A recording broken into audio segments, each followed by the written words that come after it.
Bonjour, bienvenue dans cette nouvelle vidéo blabla.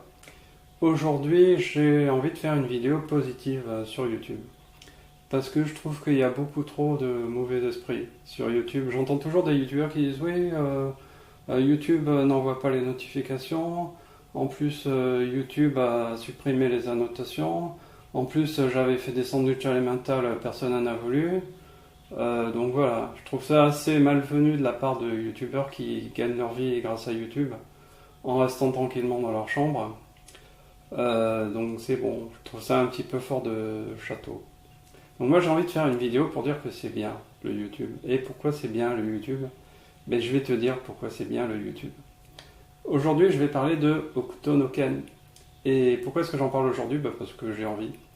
Et aussi à l'occasion de la nouvelle série qui passe en ce moment. Mais là, tu es en train de te demander, oh là là, Hokuto no Ken, qu'est-ce que ça raconte? Eh ben, je vais te le dire. Ouais. Kenshiro, de son vrai nom Kenshiro, est un gars trop vénère avec des gros sourcils. Il passe le plus clair de son temps à défoncer la gueule de méchants random en faisant des... et des... En gros, c'est ça l'histoire. Mais en fait, non. Car s'il fait tout ça, c'est pour venger la mort de sa bien-aimée Julia, qui en fait n'est pas morte, mais presque. Voilà. Alors en ce moment, il y a la nouvelle série Shoten no Ken qui se passe dans les années 30. Et donc si j'ai bien compris, le Kenshiro qu'on connaît des années 90, c'est le neveu du Kenshiro des années 30. Alors déjà, ça me paraît assez incohérent parce qu'il me semblait que Kenshiro il avait été adopté, mais bon, admettons. Et là, je te pose une question. Qu'est-ce qui s'est passé avec les sourcils? Parce que soit les sourcils ont sauté une génération, soit les sourcils viennent de sa mère. Alors, outre les sourcils, je trouve qu'il y a quelque chose qui s'est complètement perdu au fil des adaptations, c'est la notion de vengeance et de punition. Le fameux lex talionis qui était très présent dans Hokuto no Ken, que ce soit dans le manga, dans la série et aussi dans le premier film. On retrouve souvent le même schéma, c'est-à-dire que tu as une bande de méchants qui est en train de maltraiter des villageois innocents, et à ce moment-là, tu as Ken qui arrive et qui sauve les villageois. Et non seulement qui les sauve, mais qui les venge et qui punit les méchants d'une manière qui est toujours à la mesure de ce que les méchants ont fait aux villageois. Et ça, c'est génial, parce que tu es devant ton épisode, et tu fais « Tiens, prends-toi ça, le méchant, c'est bien fait pour toi ».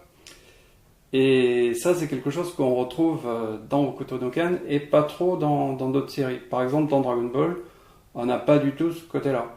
Bon, alors là, tu vas me sortir le fameux argument que tu me sors toujours. Oui, Gohan, quand il se bat contre Cell, eh ben, il est talionesque. Alors, sauf que Gohan, en mode talionesque, ça dure genre 2 épisodes. Et après ça, il regrette tellement qu'il se met à chialer. Donc dans Dragon Ball, c'est pas du tout le propos, alors que dans Hokuto no Ken, c'est complètement assumé. Et ce qui faisait aussi l'originalité de Hokuto no Ken, enfin à mon sens, c'était le mélange entre d'un côté la tragédie, avec les personnages qui meurent, le monde en ruine et tout ça, et d'un autre côté les situations complètement ridicules. Parce qu'à un moment donné, les situations sont tellement exagérées que ça devient grotesque en fait. Et aussi bien dans le personnage de Ken que dans le ton général de la série, il y avait une espèce de cynisme et d'humour noir qu'on retrouve pas du tout dans Shoten no Ken. Et si t'enlèves l'humour noir, bah t'as juste des types hyper balèzes qui se balancent des techniques d'arts martiaux. Donc c'est bien quand même, mais c'est plus du tout le même propos. Alors maintenant, on arrive là où ce que je voulais en arriver. Je vais parler du film de 86. Parce que ce film, c'est un de mes films cultes. Et ça, c'est le DVD japonais que j'avais commandé sur un site au Japon.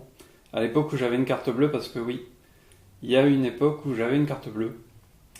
Et donc comment on sait que c'est le vrai DVD japonais et pas une version hongkongaise bâtarde?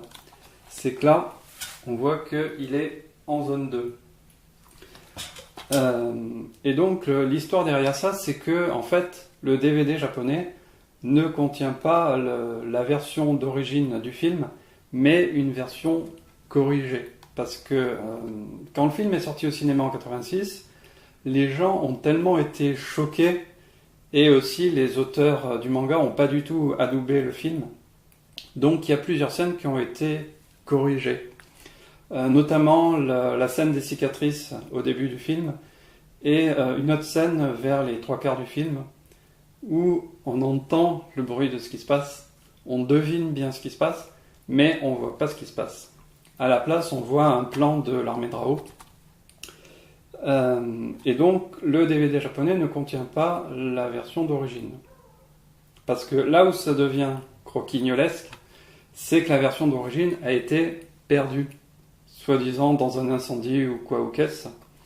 En tout cas, le film n'est jamais sorti dans sa version d'origine, ni en VHS, ni en laserdisc, ni en DVD. Et la seule version dans le monde qui contient le montage d'origine, c'est la VHS italienne.